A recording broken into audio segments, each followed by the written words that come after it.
At the Global Liver Institute, we believe it all starts with a patient. So what happens when a patient, a liver patient no less, one of the 500 million people living with conditions that often go undiagnosed, untreated, or misdiagnosed, mistreated, and stigmatized, brings the challenges of liver patients front and center?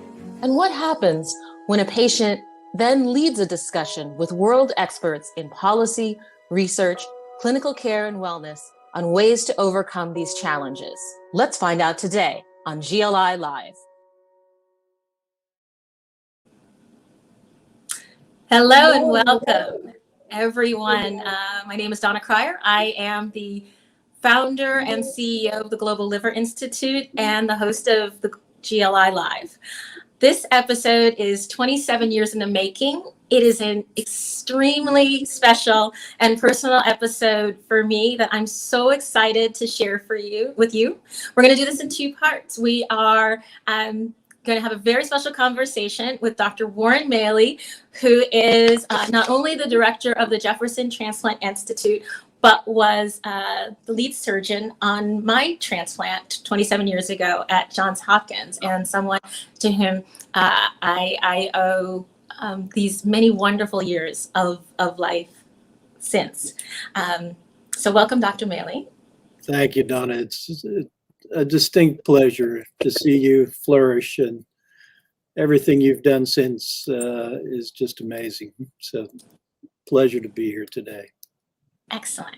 And the second part of our episode, after Dr. Maley and I have a chance to go down memory lane a little bit and talk about how mischievous I was, how bad a patient I was 27 years ago, we will invite Nicole Wells, who is, as many of you know, also a transplant recipient and a rare liver disease patient, a graduate of GLI's Advanced Advocacy Academy, and now a member of our staff, our team, being manager of our Pediatric and Rare Liver Diseases Council. So Nicole will join us in the second half of this very special episode. So I wanted to also, as part of this, Dr. Maley, since, transplant is a team, but in thinking about this, I wanted to recognize not only you, but Dr. Ronald Zlotoff was the first gastroenterologist who diagnosed me when I was 13 in Waterbury, Connecticut. Dr. Jules Dienstag helped see me when I was in college at Harvard. Ted Bayless spent endless hours with me until, I remember the lights going off at the Digestive Diseases Clinic at Hopkins because he just was still talking with me, helping me. Ron Sokol's research at Colorado helped to diagnose me. Anna Mae Deal was who I was referred into at Hopkins, and she's now launched our NASH Council with us. Jim Burdick and Dr. Andy Klein and David Holt and Frank Anania and Brian Harvey were all part of this special group at Hopkins that took me through the months that I was there as a patient, as an inpatient, or sometimes an in and out patient, because I would often beg to be discharged, but we'll get to that in a moment. A special shout out to my fellows. I think of them as my fellows now. I feel like I trained them, but technically I guess they were your fellows, not your Deal's fellows. Fred Pordad and Nancy Rowe, who are, people now know them as, esteemed beyond rising stars. They've been established in the firmament of hepatology. And I think of my community gastroenterologists and hepatologists, now Louis Corman, Curdy Shetty, Jacqueline Lauren, and now the young Dr. Erica Cohen, who is the recipient of all of this. But I just want to acknowledge, the years of training and investment and innovation that have gone into creating a life like mine. So thank you to all of you, and thank you to you, Dr. Maley. Well, Donna, you mentioned not wanting to cry, and when you were listing those names, some of which I haven't thought of in a couple decades, that was truly special. So thank you for remembering all that. It really has been quite a journey over the past 27 years, and thank you for making me feel my age. You look the same to me. You look the same to me. Absolutely. And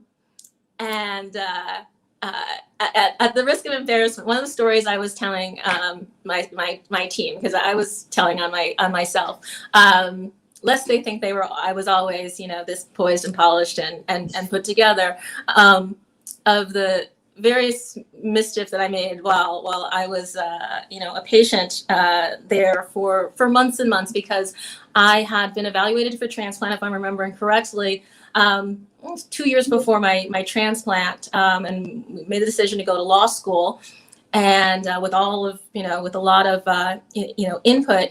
And my friends at law school did ask me at reunion. They said, if you thought that you were going to die soon, why'd you go to law school? and the answer was, I never thought I was going to die. Someone asked me today if, he's like, you must have been so scared. And honestly, when I look back, I wasn't a moment. I was, you all took such great care of me. And I felt that. And, so I was never scared. I know my parents were, and, my mother prayed so hard that the hospital chaplain, went to her for advice. But when you arrived in the picture, I'd already been in there a few months, and I knew it was serious then when they brought you in, and you are a very serious person. There were some others who indulged me. For those of you watching, I was 23 at the time, when this started, and there were some who sort of indulged me, and sort of like Goldilocks, there were some too soft.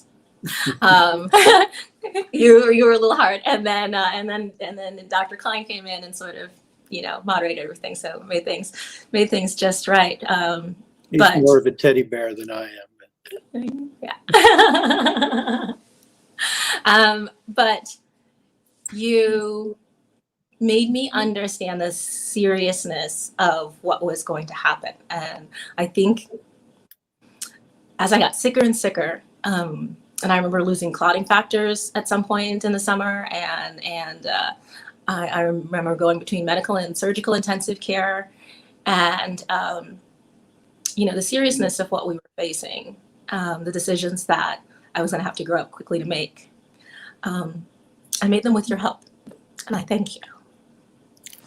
My pleasure, Donna. While you were talking, I was thinking that human beings are by their nature hopeful. And perhaps that's why you went to law school, because you were hopeful for a future. And it's hard for us not to be that way. And that's something we really need from our patients, because it is at times very difficult. And we need for them to stay hopeful. So many of our patients get to points prior to transplant where they could easily be declared candidates for hospice. Mm-hmm. And we need them to stay hopeful and keep moving forward, even when it looks like that's not going to happen. So compare transplantation in 1994 to transplantation now. I was listening even just to a soundtrack of music from, number one songs in 1994. Very different music than today. What is the same and what has changed in the practice of transplantation? Well, immunosuppression, probably not a whole lot. As you said, when you first started taking the drug, it was called FK506. Now it's tacrolimus. But that remains the mainstay of our immunosuppression. That has really allowed us to do this in a reliable fashion. So that was one of the giant changes. And before that was cyclosporin, which really opened up the whole field of transplantation, but was supplanted by tacrolimus. I think a lot of things have changed since that day. I was thinking about it when you asked me to talk today, and I thought, wow, I never think back like that, but yes, so many things have changed. When you were transplanted, probably the most common indication for transplant was hepatitis C. Now, hepatitis C is almost never an indication for transplant because we've been able to cure hepatitis C for the past 7 or 8 years reliably with medications that are easy to take. We used to give people interferon, which was horrible for the patients. It was only successful about 40% of the time. Now we have drugs that are successful 99% of the time. Right. In fact, now we're even transplanting hepatitis C positive livers into patients who are not hepatitis C positive, giving them the virus and then curing them of it post-transplant. That's how far we've come with hepatitis C. Now the most common indications for transplant are NASH and alcohol.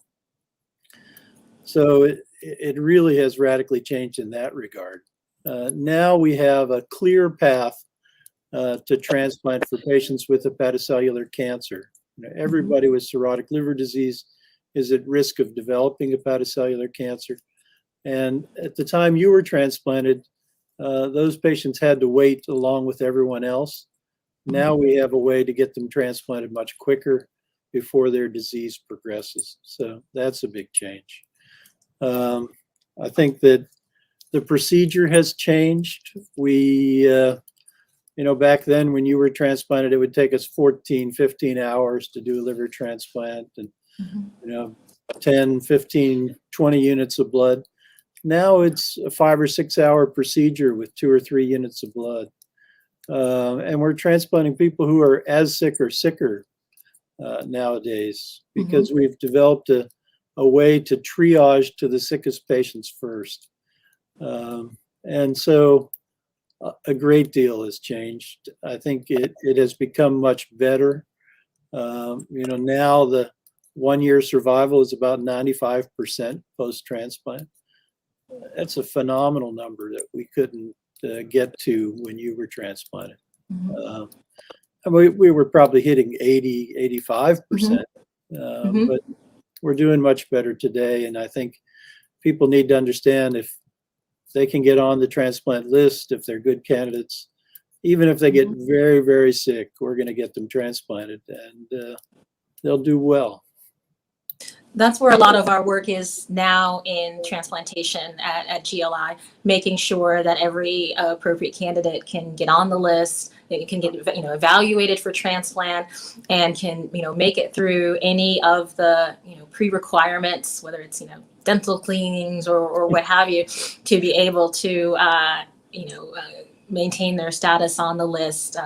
We'd love to do more in terms of transportation and housing. My mother moved to DC for the months that I was in the hospital in Baltimore and took the train up every day while my father was at home in Connecticut looking after my little brother. So, recognizing the family issues of what it takes to, be on the list and be a good candidate is something that we certainly have a lot of focus in now.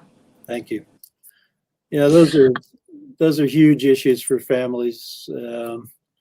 We've developed a fund that one of our nephrologists actually founded in honor of her late father, because he was so instrumental in helping her get to medical school back and forth, and transportation. He was a general in the Indian Army, and that was his specialty, was transportation. So Wow.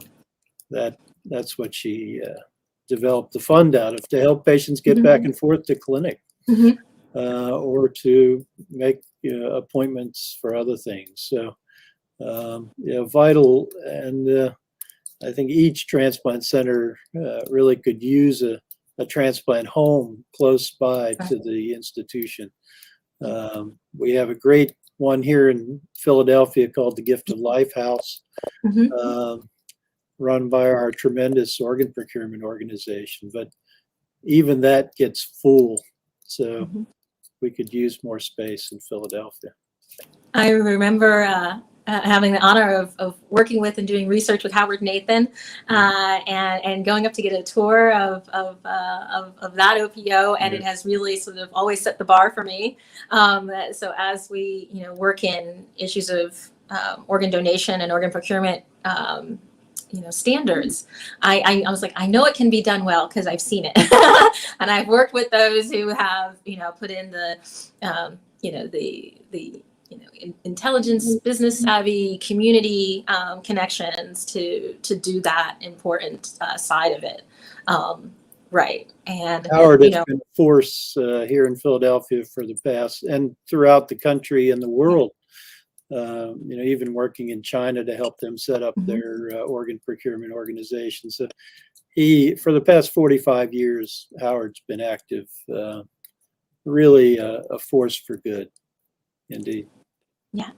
So this would be a great time, I think, to bring in Nicole Wells, so we can talk a little bit about transplantation, today and tomorrow. So Nicole, welcome. You are no stranger to GLI Live. Hi, thank you so much for having me today, and happy liverversary, Donna. Oh, thank you. Thank you. Well, I'm going to wish you as many and more than I have been able to have. Maybe share with the audience who don't know your story a little bit, how you got to transplant and how far post-transplant you are.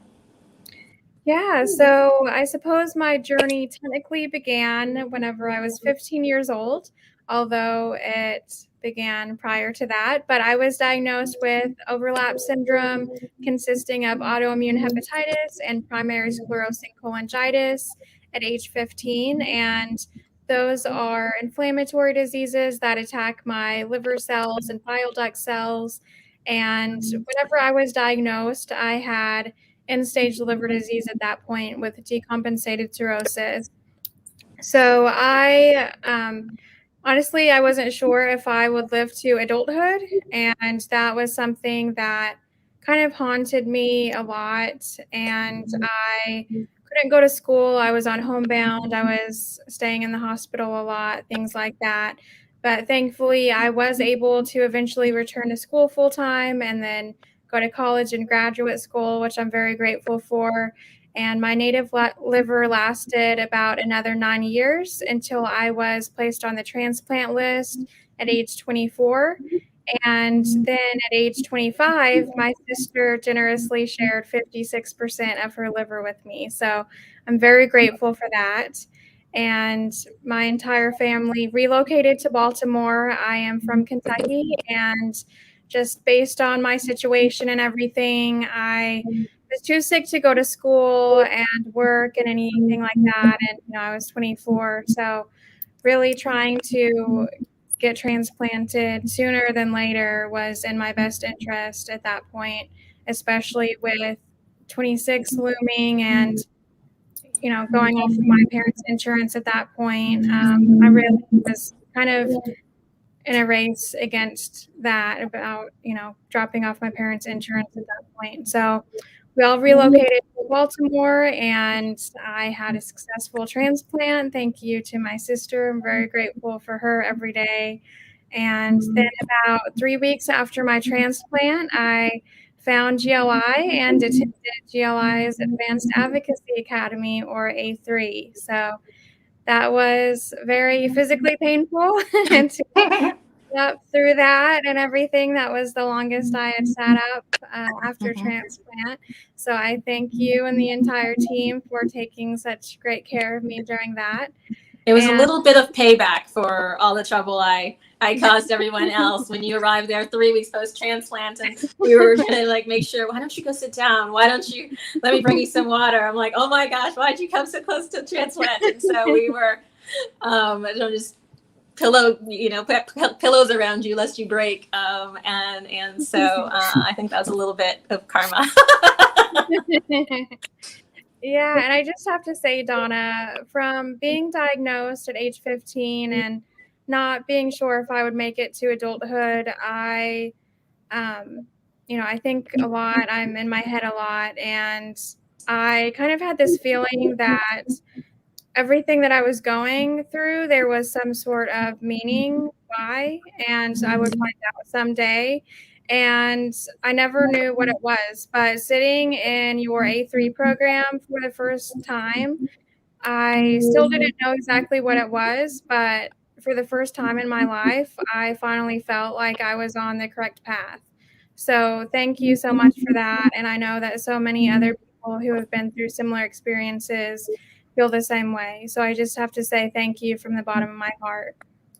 Well, thank you. You know, it's very, very mutual.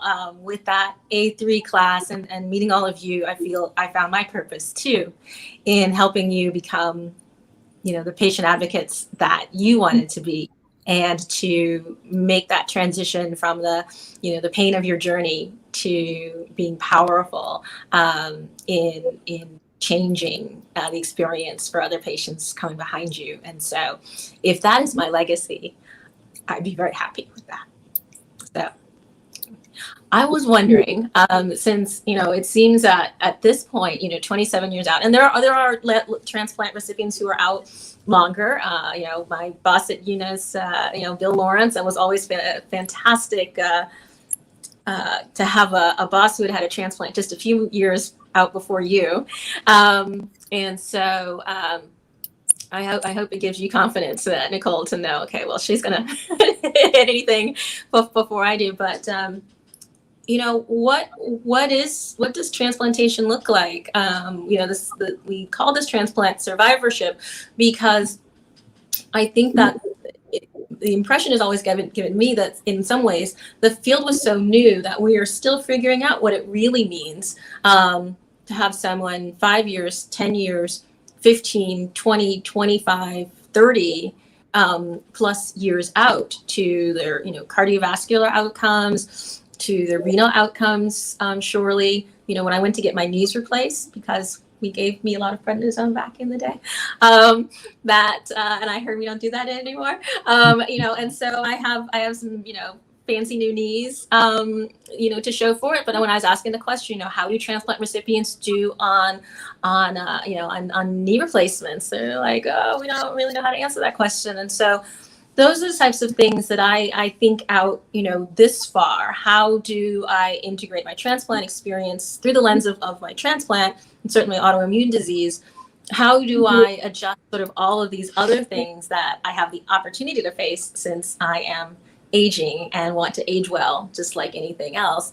But those are different questions, Nicole, than you have, being so recently transplanted. So tell us and tell everybody sort of what are your main concerns, at this point, post-transplant?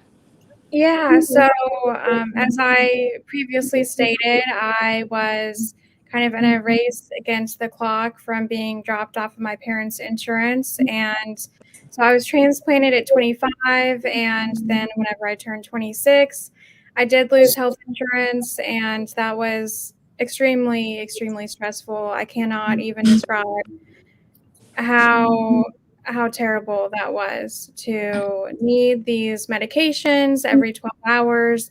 And it's not only the medications, it's also the trips to the clinic and everything else that comes along with transplant.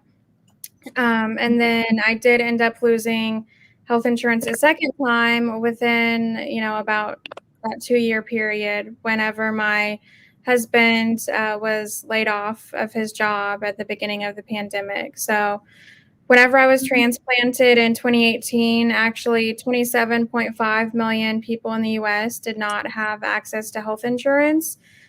So that was definitely a huge concern for me, was just access to affordable healthcare and healthcare in general. And then another concern I had was, how am I going to get to my appointments? Like I said, I live in Kentucky.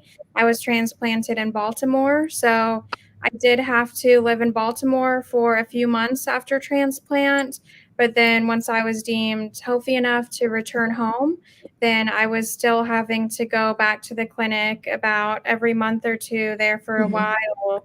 And, you know, I didn't have a job. I still couldn't work at that point, really. And that was very stressful each time trying to figure out how to physically get there. So I also have to thank Can I pick up on that point, Nicole, a bit? Because I think that's an issue for a lot of patients, not only the going back and forth for those recent visits, but also just that transition from being in sort of the transplant bubble, being, you know, cared for by your transplant coordinator. It was a rude awakening for me when I, you know, thought I was, you know, grown up enough. I'm going to go get primary care. It seems to me, Dr. Maley, that there is a problem with sort of transitions. You know, if you're not a patient who originated at that site, sometimes, you know, you don't always feel, you know, welcome. And then primary care doctors sort of don't know what to do with us. And so what would you advise sort of a patient who is, you know, approaching like Nicole, you know, 2 years post-transplant, doing well, and sort of transitioning into sort of more general population care? Well, you raise a very interesting question, Donna. You know, the toughest transitions that we see are the pediatric population, because they've been in, you talk about being in a bubble.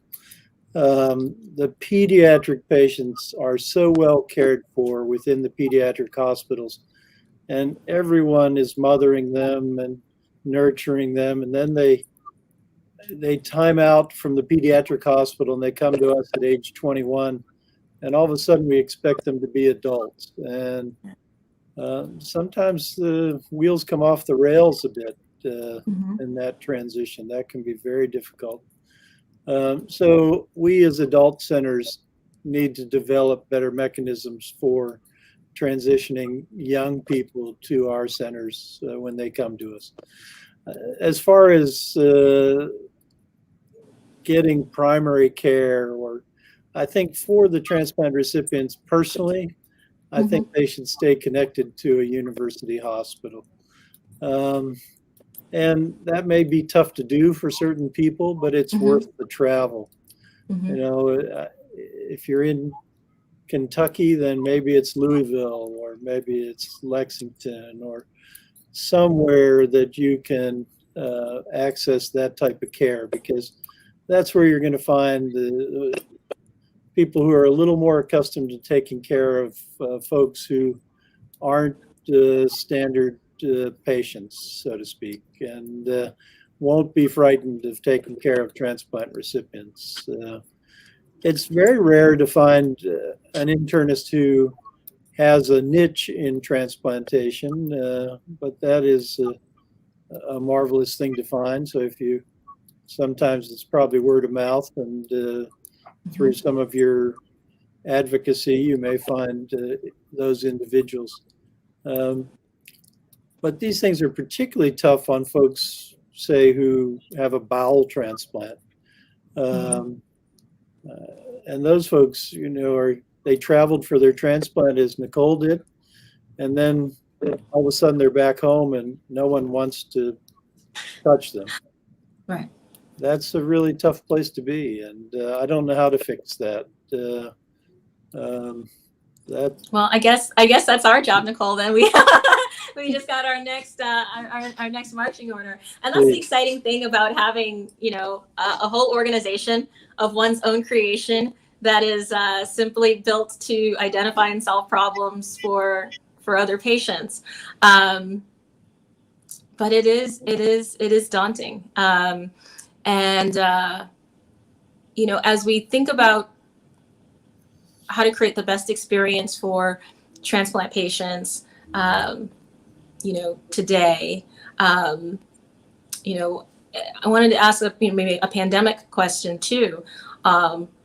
As we look at this, I don't know if we're in the third wave, fourth wave, you know, we're able to do transplants and transplant clinics. How are people, you know, preparing and navigating for that as we are still in the day of COVID? Yeah, at first we weren't sure what to expect from COVID. And Mm-hmm. when it hit Philadelphia, we actually shut down a lot of transplant, except for the folks who were absolutely in need. Um, but as we later learned, our patients did about as well with COVID as the rest of the population, as well or as badly, unfortunately. So, and we learned obviously that people were going to die of their kidney disease or their liver disease if they chose to try to wait out COVID. Obviously, if you try to wait out COVID, we're 2 years into this and still going strong. So don't wait, get transplanted, get to the hospital. The hospital's not such a scary place. We don't have people getting COVID in the hospital. Right. We've been able to protect them. And I think that transplant is in your best interest. So it really is something that people need to keep moving forward on. Like everyone else, everyone needs to get vaccinated. There's a lot of fear of the vaccine and this and that, but it works. I'll tell you, when they told me in December I could have mine, I ran to get it. And it's the only way we'll ever get out of this is if everyone gets vaccinated. And I think we can put this to rest, at least in the United States. It may still be a problem worldwide, but I think that we can overcome this to a large degree if we just have everyone vaccinated. I agree. I waited not so patiently in line, but I waited in line and worked, to shift the policy to get transplant patients a higher priority and access, and kidney patients on dialysis, a higher priority for the first round of vaccinations. And then when we were looking at the results of the vaccine effectiveness studies, working with FDA and CDC and the various transplant societies and infectious disease societies to get the data that we needed to get the third shot approved for us. So I am gotten it. I will take as many vaccinations as I am authorized to take. Have had no one sleepy day was worth being allowed to be out of my house, because frankly I would attend the opening of an envelope right now if I could do it. To leave my house and and interact safely with people. And I think if we're going to get back to enjoying each other or seeing each other or then we need to be vaccinated and just move forward with this as it goes. But I am certainly grateful for the COVID vaccine and all the other vaccines that have allowed me to travel and live a full life. None of this came sort of as surprise for those of us who've been immunosuppressed for 20 some years. This is how we've been living, sort of carefully, often masking when we travel, washing our hands a lot, not going to salad bars, not being in certain circumstances, but living really full lives. And so it's just the rest of the world that's sort of come to where we were, and thinking about things a little bit more closely. But it doesn't mean that we have to, that everything has to stop, and certainly can't stop forever. Good. But so how does why did I do so well? Besides your brilliant surgery, which is not to be understated. I didn't realize that other people needed second livers at some point, or second transplants, or things like that. And I didn't. I think perhaps I kept myself in the dark a little bit. But certainly when I went to work for UNOS, I learned everything about the transplant system and the process, and how fortunate I was and am. But as each year goes by, and I'm more concerned with my Peloton streak than I am, worried that my liver enzymes are going to be off by even a smidge. How can we have more people have the outcomes that I've had, rather than some of the poor outcomes, even though outcomes are so good? But besides, host and graft survival, is there more that we can be, optimizing for people so that, Nicole looks as good at 51 as I do? Well, you both look marvelous now, but I think the two of you had the same things going for you, being very young, having primary sclerosing cholangitis as a disease. Those are patients who tend to do very well. Obviously, that's not true for everyone. Most of our patients are 50, 60 years old, and they have other diseases that have been trouble for them for a long time. I think for our patients, post-transplant recovery begins pre-transplant, obviously, and trying to maintain your health as much as you can. I'm always telling patients, don't take to the wheelchair. Stay active as much as you can, even as bad as you feel. Use your walker to get around the house. Keep moving. Because maintaining as much strength as you can prior to transplant is going to get you better that much quicker. Nicole was lucky to have a sister who was willing to step forward. And that is still, unfortunately, a fairly rare event.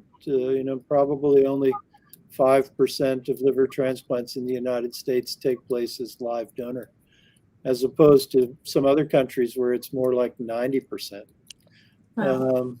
So she was fortunate that got her transplanted earlier, and she didn't have to run the risk of mortality that most patients have to run to get a transplant. So live donor has been one of those advancements that has come along since you were transplanted, Donna. I did my first adult to do adult live donor transplant in 1998. And we continue to do it today, but it's still, most of our recipients don't have suitable live donors. Unless they're young people, then it's sisters, cousins, brothers.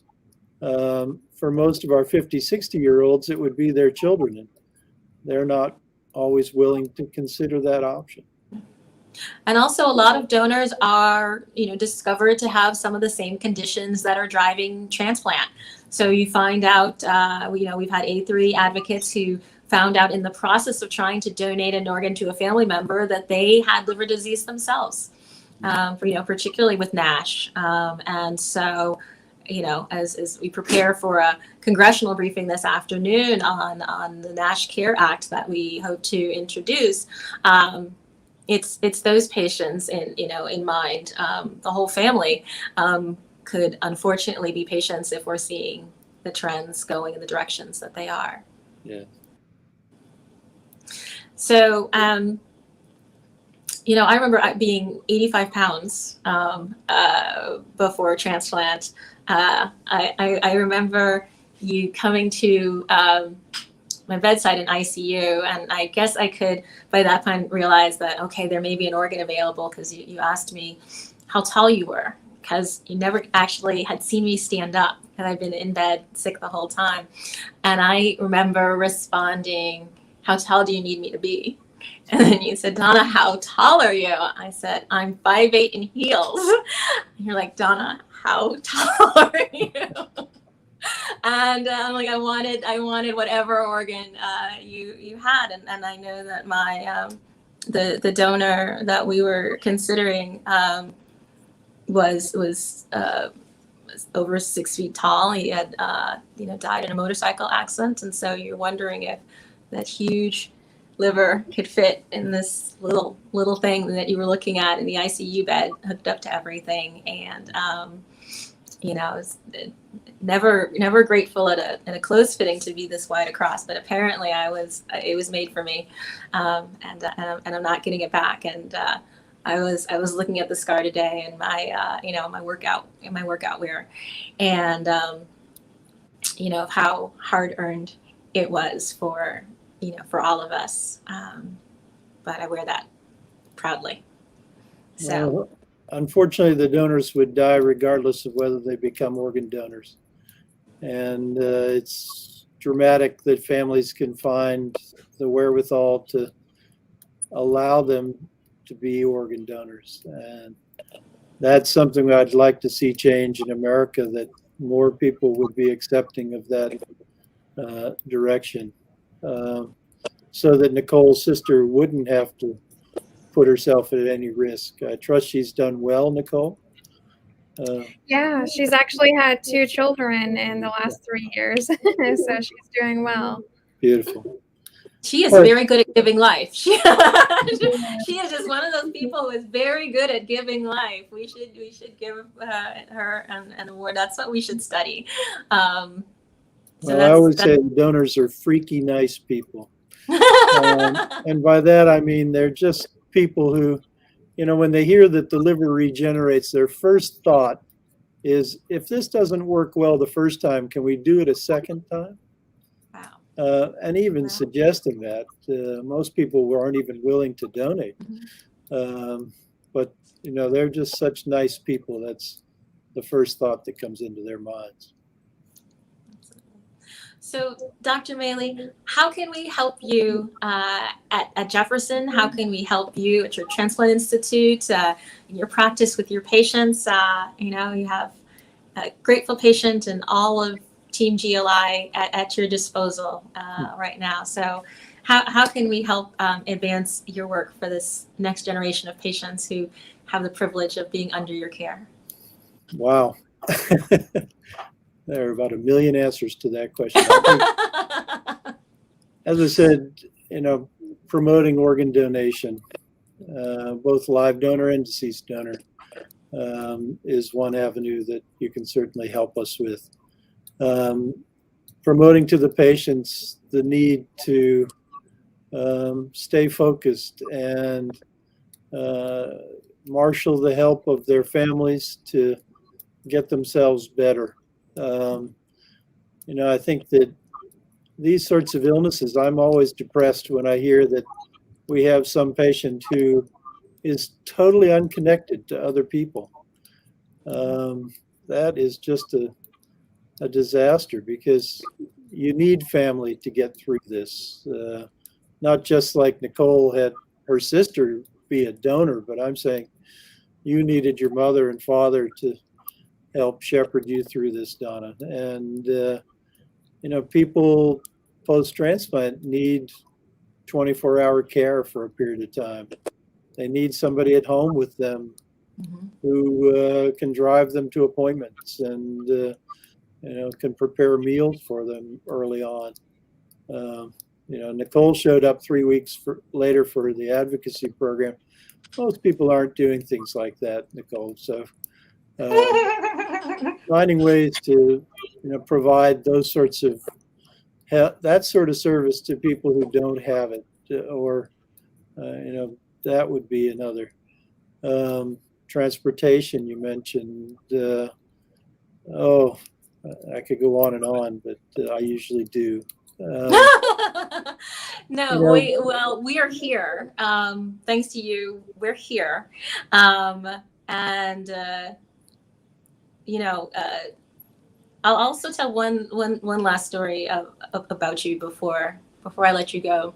As I remember, I was in the hospital briefly for a slight rejection episode, and you came to my door and you said, "I need you to go down the hall and talk to this other patient." And it was a young African American patient who you all wanted to list for kidney transplantation. And she was scared and she was resistant. And I walked through the door and I told her I was, however many months at that point post transplant, and I'll never forget what she said. She said, I didn't think they gave them to us. And I said, oh my goodness, I'm like, these folks here are trying to do everything possible to save your life. Please listen to them. Please be listed. I described her what it was on the other side of transplant.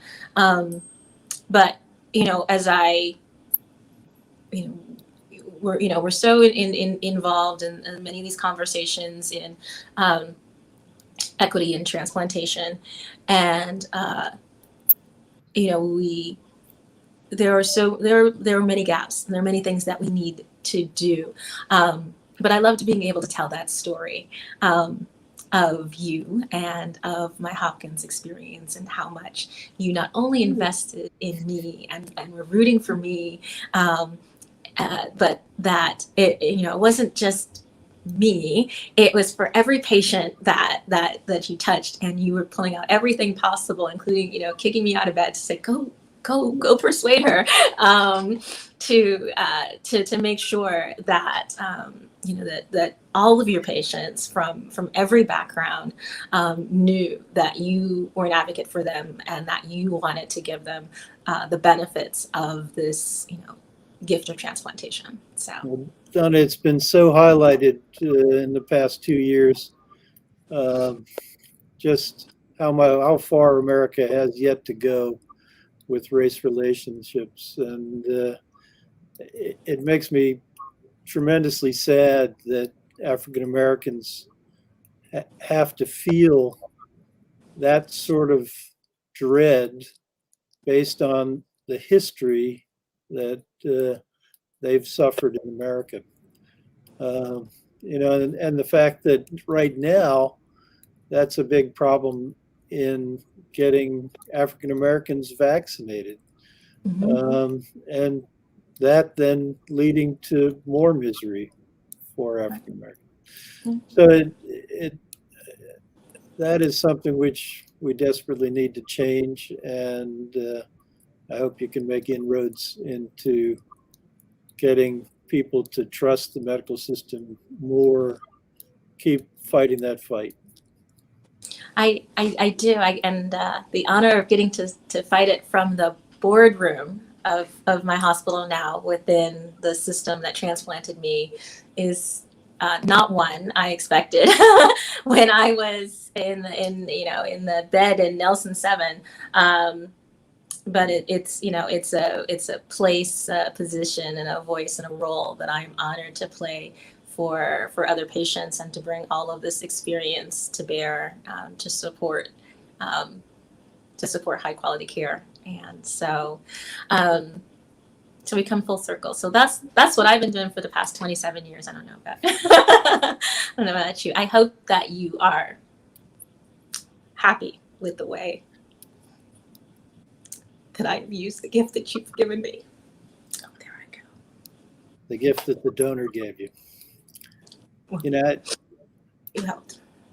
I often think about the end of the movie Saving Private Ryan. And every once in a while I'll say to one of the patients, talk about that scene where Tom Hanks says, James earned this. And Yes. That's a tough thing to feel. I'm sure most of the transplant recipients feel that. For my part, this career has been a delight. There are no more appreciative patients than the transplant recipients. So that has made my life easy. Thank you. Well, thank you for 27 years of good times, bad times, sweet times, and sorrow, all of which I am honored to experience. And Nicole, I'm so honored that you've chosen to come and work beside me to identify all of these issues and figure out how we're going to get folks to help us solve them together. As you know, I love you, and I wish you great health and strength every day. And I'm so grateful for what you've been bringing to Global Liver Institute. So I will simply sign off from this episode before I lose the little makeup I have I have left. But thank you, Dr. Maley, for spending this time with me today. Thank you both for hosting me today. It was delightful. Donna, to see you again. Until next time. Please be sure to like this video, subscribe, and share your thoughts and suggestions in the comments below. Join us weekly on Wednesdays at noon Eastern Time for more episodes of GLI Live. Check out our website, globalliver.org, and follow us on social media to learn more about the Global Liver Institute and stay up to date with the latest in liver health. Until next time, stay safe, stay well, and stay connected.